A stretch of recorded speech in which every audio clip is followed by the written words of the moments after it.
எனக்கு பிரதமர் நரேந்திர மோடி மேல பயங்கர கோவம் இருந்துச்சு.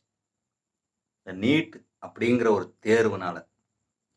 என் புள்ளைங்கலாம் தமிழ்நாட்டுல அதுக்கு என்ட்ரன்ஸ்க்கு தகுதி இல்லன்னு நெனச்சு, ஒரு ரொம்ப வருஷமா பண்ணிட்டு இருந்தாரு. ஆனா இன்னைக்கு தமிழன் ஜெயிச்சுட்டான். எப்படின்னு கேட்டா, அவரே வந்து இங்க தியானம் பண்ணிட்டு இருக்காரு. காரணம் ஆன்மீக பூமிடா. உலகம் உலகம் சுட்டுனவன். 197 நாடுகள சுத்தி பார்த்துட்டு, சூரியன் இங்க தான் உதிக்குது, இங்க தான் மறையுதுன்னு பார்த்துட்டு வந்து, இது ஒரு அதிசயம்னு நெனச்சுக்கிட்டு உட்கார்ந்து தியானம் பண்றாப்புல. இதெல்லாம் இயற்கையின் சுழற்சி. மேல ஒருத்தன் இருக்கான். நமக்கு மீறினவன்னு உணர்ந்துட்டாப்புல. அது